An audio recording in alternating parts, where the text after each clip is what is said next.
ग्रंथो नामोदासोदरम् गुरुशिष्यांचा संवाद दशक पहिला समास आठवा वाचण्यास प्रारंभ करतो महाराज. श्री गणेशाय नमः. ओम सरस्वते नमः. ओम श्री सिद्धरामेश्वराय नमः.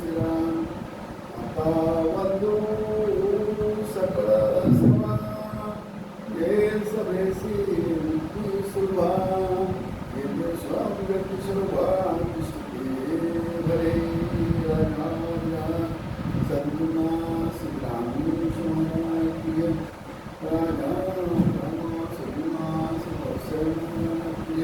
सिद्धरामेश्वराय राजा सद्गुणा सिद्धरामेश्वराय राजा सद्गुणा सिद्धरामेश्वराय राजा सद्गुणा सिद्धरामेश्वराय राजा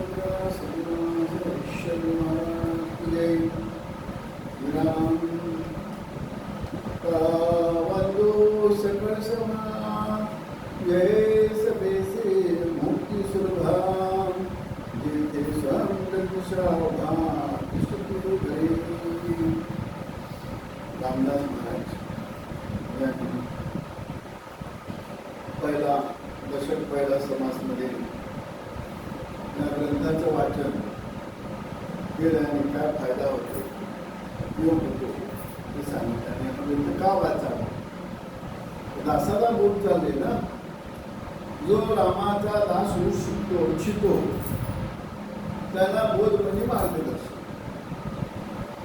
जो रामाचा दास रामाचा दास होऊ इच्छितो त्याला मार्गदर्शन केलेलं आहे. तर पहिला दशक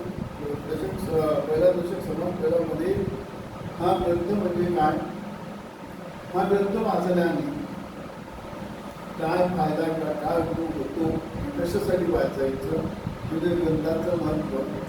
दुसरं गणेश म्हणजे जाणीव, चैतन्य, त्याला वंदन केलेलं आहे. कारण त्याच्याशिवाय काहीच चालत नाही.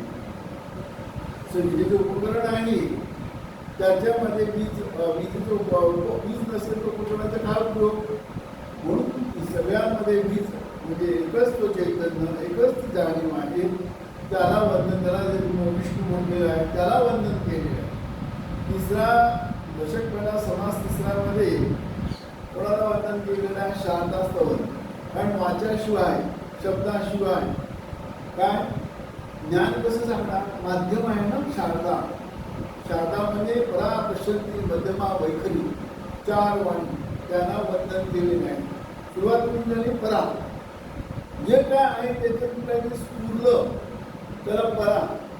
मध्यमा म्हणजे उद्यान आणि काय घटस्थान म्हणजे परा पश्यंती मध्यमा वैखरी, परा पश्यंती मध्यमा आणि मध्य वैखरी म्हणून शारदा म्हणजेच माया, त्यालाच मन म्हटलेलं आहे, त्याला वंदन केलेलं आहे.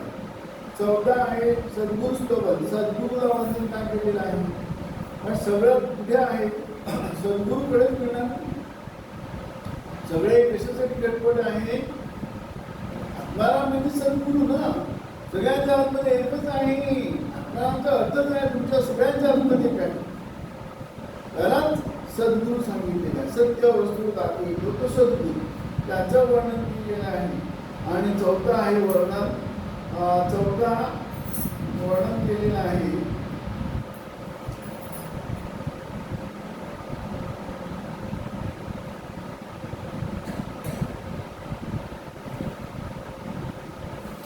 सद्गुरूचं चौथ्या वर्णन झालेलं आहे. आणि पाचवा वर्णन आहे संत स्तवन. संत म्हणजे काय? ज्याला कळलेलं आहे सत्य काय आहे, ज्याने सहाचा अंत केलेला आहे ते संत. आता सहाचे अंत संत कसे करणार? त्याला सत्य कळलेलं आहे, सत्य कळलेलं आहे मग ते सहाचा विकार करू शकतो. सहा म्हणजे सहा विकार, त्याचा अंत. पण त्याला कळलेलं आहे सत्य काय आहे. सत्य एकच आहे सद्गुरू. गुरुजांनी आता सद्गुरू वर्णन कल्पना कल्पू शकेल सद्गुरूचं वर्णन शब्दाने करता येत नाही. शब्दाने वर्णन का करतो? शब्दाने देवाचा अपरोक्ष होतो, परोक्ष अनुभवाने करतो. सद्गुरू शारदाचं स्तवन केल्यानंतर शारदा तुम्ही काय शब्द परकट अर्थ घनदाट शब्दाने देवाचा अपरोक्ष रूप करतो, परोक्ष अनुभवाने करतो. जसं आता संत ज्याने सद्गुरू सत्याला जाणले आहे तो संत, तो सहाचा अंत करू शकतो. म्हणून त्याला सद्गुरूचं स्तवन ठिकाण सद्गुरू संताशिवाय सद्गुरू कळत नाही, संताशिवाय सद्गुरू कळत नाही, आत्मा कळत नाही. आत्मारामाचा पण आपल्याला आत्मारामाचा दास व्हायचा ना, त्यावेळेला आपण देहाचा दास आहे, आत्मारामाचा नाही. संताला क्षण केला, सद्गुरूला क्षण केला तर आपल्याला काय असं आपल्याला सद्गुरू कळतो. सद्गुरू स्तव सद्गुरू कळतो, संत कळतो, स्वरूप कळतो. हा संताचा म्हणून स्तवन आहे. आणि सातवा स्तवन कवी म्हणजे जे संत नाही ते काव्य रूपाने लिहिलेलं आहे. रामायण म्हणता महाभारत आहे ते त्यांनी लिहिलं, तेच म्हणजे किंवा आपला भागवत हे ग्रंथ ज्यांनी लिहिलेले काव्य रूपाने संत अनुभवाशी लिहू शकतो माणूस. ते पण संतच आहे. त्याचा आपण काय त्याच्यामुळे आपल्याला हा ज्ञान अपरोक्ष ज्ञान कळतो, परोक्ष अनुभवाने कळतो. चौथा आठवा स्तव सभास्तवन. तर ध्यान सांगायचं तर सभा पाहिजे की नाही, म्हणजे श्रोता पाहिजे की नाही. श्रोताशिवाय काय आहे ज्ञान कोणाला सांगायचं? विद्यार्थी आहे म्हणून काय आहे? गुरुजी आहे. गुरुजी आहे म्हणून विद्यार्थी नाहीये. विद्यार्थी ज्ञान घेणारा म्हणजे की नाही, घेणार नाही. घेणारा नसेल तर म्हणून सभाला मात्र समाला बंधन घ्या. सगळ्या ठिकाणी कोण आहे? एकच एक आहे. फक्त कोणी जाणताय कोणी अजाणताय. जाणत्याने अजाणत्याला सांगायचं. ज्यांनी तहान भागलेले आहे त्यांनी तहान भागवायची आहे. शेवटी तहान ज्ञानाची. ज्ञान जो ज्ञानाचा पिपासू आहे, ज्ञानाची भूक आहे, ज्याला ज्ञान म्हणजे काय माहिती पाहिजे आहे. काय जग, काय आहे तत्व, काय मरण, काय आहे जग, काय आहे माया, काय आहे देव दानव मानव, चारी खाणी चारी वाणी दुर्लक्ष जोडी काय आहे, ही सृष्टी काय आहे, हे सगळं कशामुळे आहे. आणि विशेष म्हणजे देव म्हणजे देव म्हणतात. देव म्हणजे एक अदृश्य शक्ती आहे. सगळे म्हणतात अदृश्य, सायंटिस्ट पण म्हणतात. हा काय म्हणतात? एक अदृश्य शक्ती. त्याला नेचर म्हणतो. कोणी नेचर म्हणतो, कोणी काय म्हणतात अदृश्य शक्ती म्हणतो, कोणी देव म्हणतो. सगळं एकच. कोणी आत्माराम म्हणतो, कोणी राम म्हणतो, कोणी कृष्ण म्हणतो. सगळं एकच आहे. सगळ्यांना नाचवणारा एकच आहे तो चैतन्य. फरक कशामुळे आला?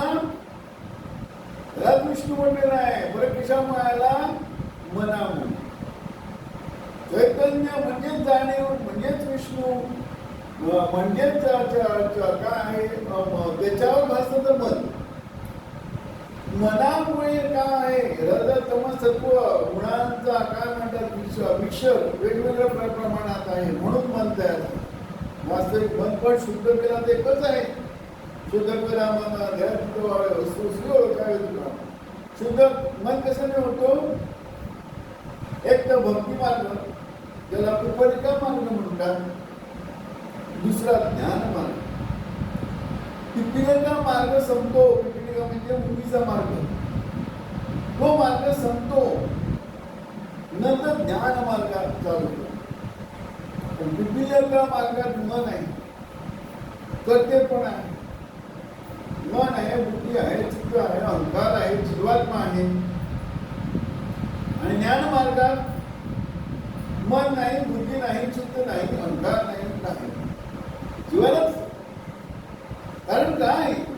दुःखाचं कारण काय आहे? मन, बुद्धी, चित्त, अहंकार, अंतःकरण, पंचकरण आहे. त्याच्या तो जीवात्मा, तो कसा नाही आहे त्याला ओळखायचं आहे.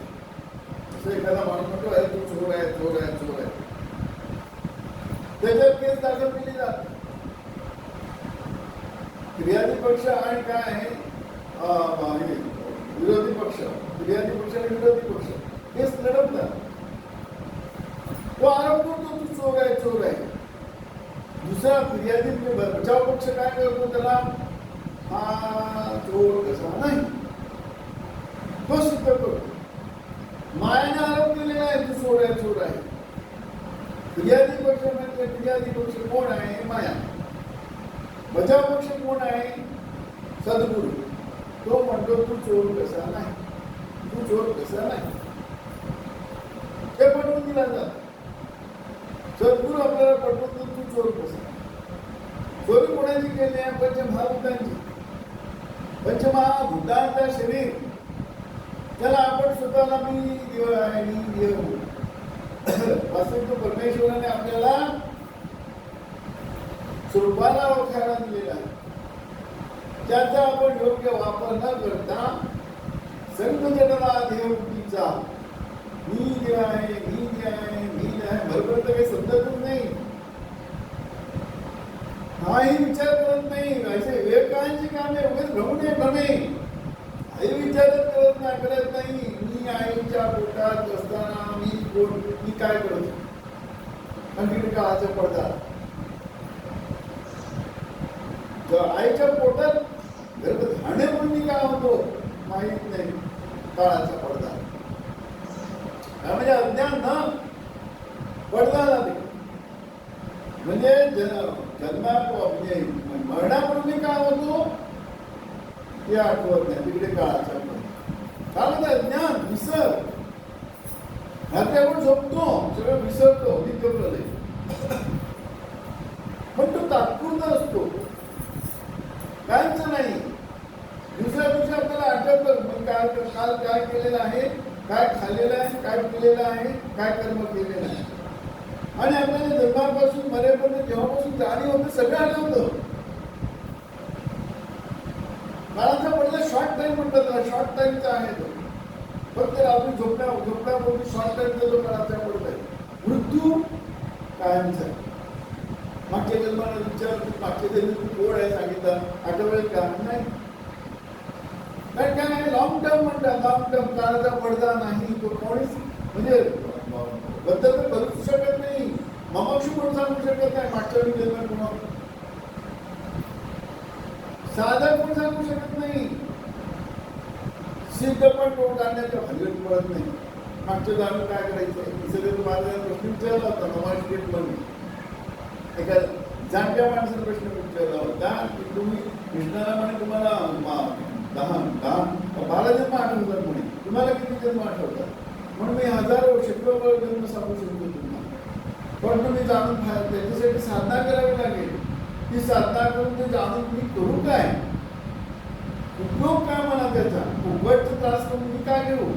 समजा तुम्हाला समजा आता तुम्हाला अनेक दिवसाचं आठवलं तरी पास्ट. भूतकाळाचा आपल्याला फायदा काय, वर्तमान काळाचा फायदा आहे, भविष्य काळाचा फायदा आहे. भूतकाळाचा फायदा काय, तो भूतकाळ म्हणजे गेला. उगीच मेहनत करत मजा का, मी या एवढ्या दिवसाचा मी आठवू शकतो, मला सगळं येतं, मला सगळं येतं. उपयोग काय त्याचा, सगळं येतं आठवून फायदा काय. प्रेझेंट म्हणजे वर्तमान काळ काय आहे, काय करायला पाहिजे आज उठल्यानंतर, काय केलं पाहिजे, उद्या मला काय केलं त्याचं प्लॅनिंग. म्हणून मी सर्व मार्गदर्शन सांगितलं. अरे जे 100 काय हजारो एकदम सांगू शकतो. पण साधना करावी लागेल. उपयोग काय त्याचा, जाणून उपयोग काय. म्हणजे सगळं संत जाणू शकतं, सगळं करू शकतात. कृष्णाला 10 जन्म आठवत होते आणि तो सद्गुरू होता, स्वरूप होता. त्याने स्वरूपाला जाणलं होतं. तो विष्णूचा पण अवतार आहे. तो भाग वेगळा म्हणून सांगितला. गुरु ब्रह्मा, गुरु विष्णू, गुरुदेव महेश्वरा, गुरु साक्षात परब्रह्म. जाणते सगळे साक्षात परब्रह्मच आहे, वेगळं काहीच नाही. ज्यांनी जाण एक जाणा तो सपूत जाणा. त्याच्यासाठी हा देव आहे. पण त्याचा उपयोग आपण काय करतो, त्याचा उपयोग काय करतो, आपण या देहाचा वापर फक्त विशेष सुखासाठी करतो, भक्तीसाठी पण करत नाही. आणि समजा चुकून भक्तीसाठी केला तर संसार आला तिकडे. सगळ्या देवासाठी मागून नाही. संसार कोणाला पाहिजे? ज्ञानच. विषय सुख कोणाला पाहिजे? ज्ञानच. आत्म्याला काय लागत नाही ना. काय आम्ही मागण्यानं काही मागण्या असं आलो, आम्ही विठ्ठलाच्या भजनात आलो, तो हा विषयच होत नाही. फक्त जन्मापासून मरेपर्यंत मागण्या अगदी होती आहे. जेव्हा मागणं आपलं संपेल तरच आपण काय होणार? देवाकडे जाणार, निस्वरूपाकडे जाणार. हे पण कसं 3 प्रकार आहे. कुपलिका मार्ग, सलोकता, संयुक्ता, स्वरूपता. पण तू आहे, मी आहे, मन आहे, बुद्धी आहे, चित्त अहंकार आहे आणि पुण्याची कल्पना आहे. मी पुण्य करतो, मी पुण्य टेम्पररी आहे सगळं ते. पुण्य म्हणजे काय? पुण्य संपलं का तुम्हाला सलोकता, संयुक्त, स्वरूपता कुठे मुक्ती असू दे नाही. तुम्हाला जन्म घ्यावाच लागतो, आपल्याला जन्म घ्यावाच लागतो. पण बेस्ट आहे मी आहे, मी पुण्य करतो. जोपर्यंत मी आहे तोपर्यंत जन्म आहेच.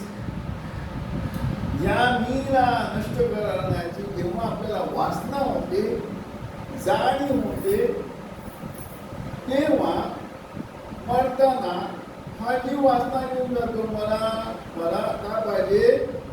मुक्ती पाहिजे. मुक्ती कुठे पाहिजे? साहित्य मुक्ती. तर माझ्यातला मीला नष्ट करायचं आहे ना, म्हणजे मी माझ्यातला मीला जाणायचं आहे.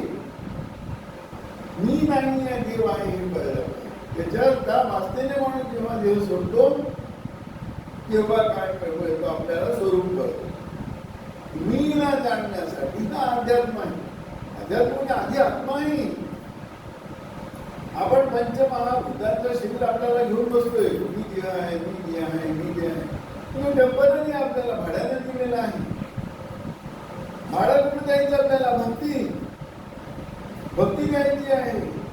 भक्तीची ओढ पाहिजे आपल्याला. म्हणजे उद्योगती प्राप्त होते. पाप पुण्य समुदायाकडे उद्योगती काय म्हणतात?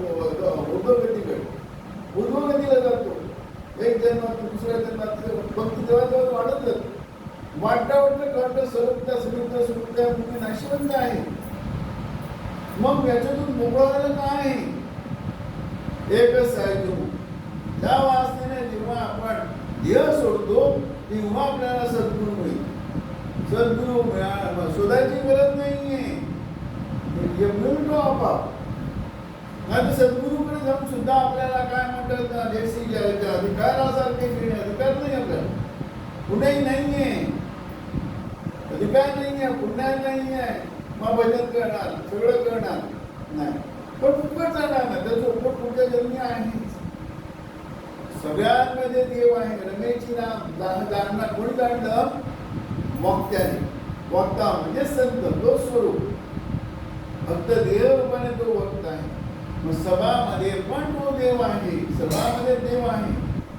मग सभामध्ये देव नाही का? म्हणून त्याला वंदन केलेलं आहे. म्हणून काय सांगितलं? काय सांगितलंय? आता वंदू सकळ सभा वेसमेसी मुक्ती सुलभा येथे संगुषा भरे. सभाचं वर्णन, सभेला वंदन केलेलं आहे. सभेमध्ये ते काय बोलणार? आपण सत्यसंगामध्ये काय बोलणार? देवाबद्दल बोलणार. सगळे विचार दूर होतात, मला दूर होते. आल्यानंतर एकच विचार. आता मध्यपूजा चालू.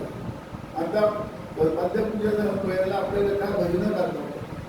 भजन गाताना आपण एवढा तल्लीन होतो, त्याच्यात मुहूर्तो सगळं विसरून जातो.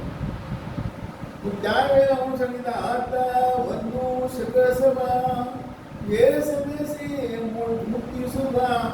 कारण काय? हे सत्संग करून आणि पूजा करून भजन करून काय होणार आहे? तुम्हाला मुक्ती मिळणार आहे. आपल्याला सगळ्यांना मुक्तीचं साधन आहे. जे ते स्वयं जगदीशोभा तिष्ठू भरे म्हणून सांगितलं. अहं वसामी वैकुंठे योगिना मल्ले रवी मद्भक्त प्रतिष्ठा नारदाम. काय सांगितलंय? नारदाला विष्णूने सांगितलेलं आहे. काय सांगितलेलं आहे?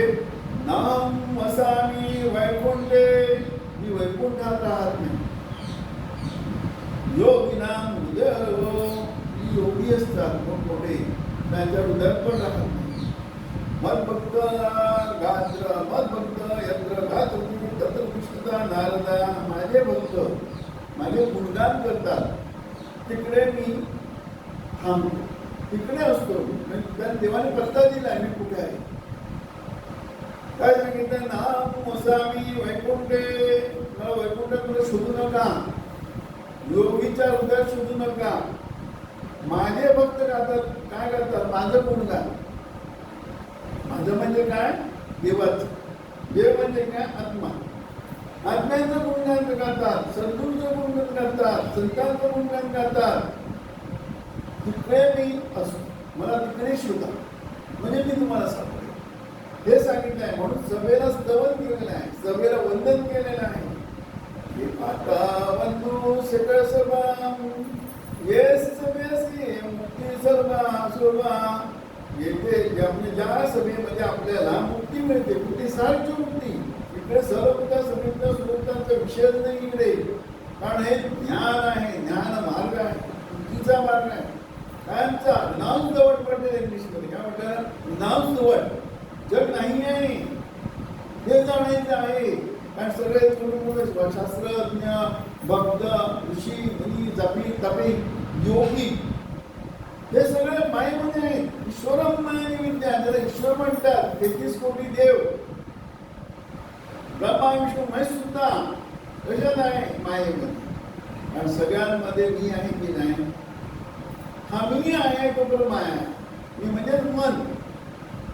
जोपर्यंत मी आहे तोपर्यंत का आहे, माया आहे.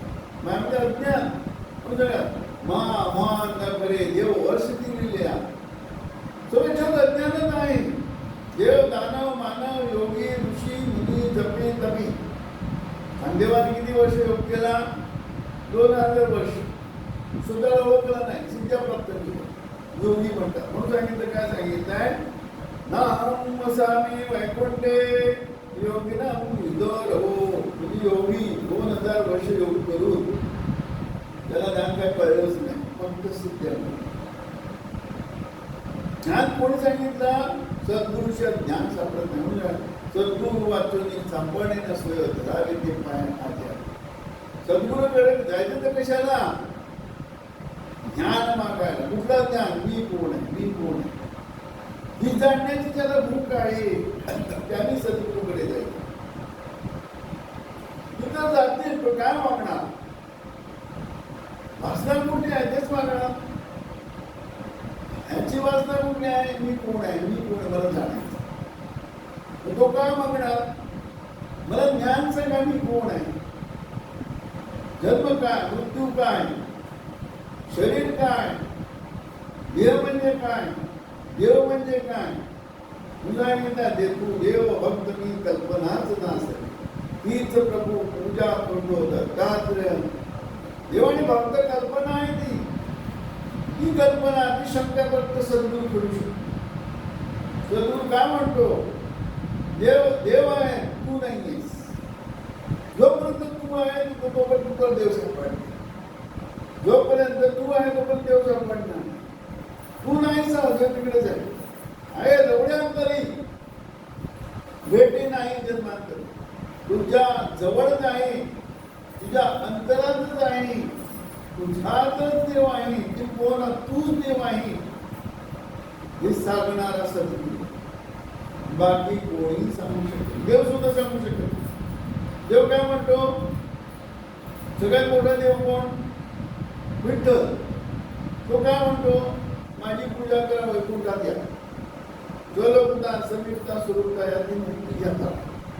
खूपच भक्ती वाढली. तर मला संसारात काहीच नको, काहीच नको, काय नको, तूच पाहिजे मग तुझ्या जवळ पाहिजे मी, तू सोड नाही स्वरूप. तिने मुक्ती देऊ शकतो. त्या नाशिवंत आहे एक सद्गुरू भेटला, तो पण नाही करत. बाकी ते कल्पना काय, वारकरी संप्रदायाची कल्पना काय, मी विठ्ठलाचा भक्त आहे, मी वैकुंठात जाणार. त्याच्या पलीकडे काय नाही. वैकुंठात कुठे नाही तर सर्वता समुद्र सुद्धा त्याचा विषयच नाही, फक्त वैकुंठात नाही एवढंच विषय आहे. कारण भक्ती मार्गात हे सांगितलेलं नाही आहे, सर्वता समुद्र सर्वस्वरूप ह्यामध्ये मुक्ती नाही सांगितलेलं आहे. नाशिवंत आहे हे पण सांगितलेलं नाही. म्हणून अद्वैत प्रयत्न कुठं आता चालतो. जो रामाचा दास जो रामाचा दास होऊ इच्छितो त्याला उपदेश केलाय तो दास, रामाचा दास म्हणजे आत्मारामाचा दास होतो त्याला हा उपदेश केले. काय सत्य काय ग्रंथ वाचल्याने काय होतं? गणपती म्हणजे काय, शारदा म्हणजे काय, सद्गुरू म्हणजे काय, संत म्हणजे काय, कवी म्हणजे काय, सभा म्हणजे काय. सभा आपण काय म्हणतो, अरे बसते आहे काय. मग कोणीतरी चांगला कीर्तन करतो आणि मला सगळे नामदेव महाराजांसारखं नामदेव महाराज कसं कीर्तन करत दुर्गाना केल्यानंतर तो सांगतो मला सगळ्यांनी नमस्कार करा म्हणजे मी कीर्तन करा. मीलाच नाही आहे, मीला ना करायचं, मी नाही, माझ्यातून देव, माझ्यातून बोलणारा देव, माझ्यातून सगळं करणारा देव आहे, मी नाही. मीला शोधायचं तर मीच नाही सापडत. म्हणून सांगते देव पाहावा असं केलं होतं ते देव ठेवून तुका म्हणे धन्य झाला मी विठ्ठला भेट सांगितलं. मी देव माझा मी देवांचा, मी देव माझा आहे आणि मी देवांचा असं का सांगितलं आहे. मी देव माझा मी देवांचा, पण तिकडे मी नाही आहे. देव माझा आहे मी देवांचा आहे, मी नाही आहे तिकडे. मीला दाखल देवाची देवळं, देवाला कुठे सुधारायचं देवाची देवळा देवाला तुम्ही देवळा भक्ती मार्ग शोधता येत नाही. आपण द्वैतात भजन करतो, देवाचं भजन करायचं, देवाचं भजन करायचं, देवाचं भजन करायचं. त्या भजनाने भक्ती वाढते, पुण्य वाढतो. कल्पना घेऊन बसून नाही पुण्य वाढला. मागच्या जन्माची पुण्य, मागच्या जन्माची पुण्य आहे की नाही. म्हणजे आपण आहे तिकडे काय देव मी देवळा सुधारचं आहे. देव माझा मी देवांचा, ही तर माझी सत्य वाचा, बाकी सगळी खोटी वाचा आहे. देव माझा मी देवांचा आहे, कारण देव आणि भक्त एकच आहे ना. देव माझा मी देवांचा, हीच माझी सत्य वाचा. देवाची देवळं, देव मी देवळा त्याला शोधायचं आहे. देवाचे देवळं आता बाहेर देव पाहावयास गेलो. देवाला शोधायला गेलं तर काय होतो, ते देवाचे देव पाहावयास गेलो म्हणजे मी उपाने देवाला शोधायला गेलो. देवाला शोधायला गेलो तर मी नाही देव सापडला. म्हणजे मी देव झालो, देव म्हणून राहिलो. मी देव पाहावा ते देवाची म्हणून गेलो. तुका म्हणे धन्य झालो आणि विठ्ठला भेटलो. विठ्ठलाला भेटलो, मी स्वतःला भेटलो. मी कोण आहे, मी देव नाही आहे. मी काही बोललेला विठ्ठल आहे. राज्यामध्ये बोललेला विठ्ठल सांगितला तू देव भक्त मी कल्पनाच नास, पूर्ण ज्ञान देणारा तो सद्गुरू. त्याच्यासाठी सगळे शाळेत गेल्याशिवाय अभ्यास येत नाही ना. सभा म्हणजे शाळा आहे ती. शाळेत गेल्यावर विद्यार्थी आपण होतो. संतांकडे, सद्गुरूकडे, वक्तांकडे आपण शिकतो. काय सत्य काय सत्य जे आपण करतो ते काय करू दे तर केला ना आपला उत्तरी भाग तुका म्हणून मी तव अन्यायी. ज्ञान कळल्यावर बोलवत मी तव अन्यायी अपराधी गर्वहीन मतिमंद बुद्धी तुझ्या आढळले नाही वाचे कृपानिधी माय बाप. नाही ऐकले गायले गीत हरीला सांडले हित नावडे पुराण वैष्णवंत केली वनपरदिंदा. केला नाही करविला नाही परोपकार नाही द्या वृंदावर करून तो केला व्यापार तुम्ही भात काम केल्यानंतर सगळं कळल्यानंतर हा बोलतो करून तो केला व्यापारच करतो की ना आपण मरेपर्यंत हा असा तो तसा तो तसा तो तसा. स्वच्छता आवडत नाही त्या जीवाला. विषय सुरू करणार 3 तास आपण पिक्चर बघून काढणार, नाटक बघून काढणार, पुढे भांडण ऐकायला काढणार. पण 10 मिनिटं ध्यान म्हटल्यानंतर तू कोणतो नको. सवय कसल्यास संगतीला आली. आत्मबुद्धीच्या संगताची ज्याला वासना आहे त्या वासनेने तो देव सोडतो तेव्हा तो अधिकार प्राप्त होतो. तो अधिकार प्राप्त झाल्यानंतर हा विषय आपल्याला मग त्याच्या सांगितलं सभास्थानामध्ये काय सांगितलं सभेला स्तवन का करायचं. देव कुठे आहे. देव तिकडे देवाचं कीर्तन भजन सगळं चालतो तिकडे देव म्हणून सांगितलं ना. स्वामी वैकुंठे योगिनां हृदयरो मद्भक्तगात्र मद्भक्ता यत्र भाति तत्र दुष्टता नारदा अन्नु आता वन्नु सकसमा ये सवेसी मुक्ति सुलभा ये जे स्वं जगदीशावा कृष्ण भरे रजा सद्गुणा राम राजा सद्गुणा से और बंद करो. राजा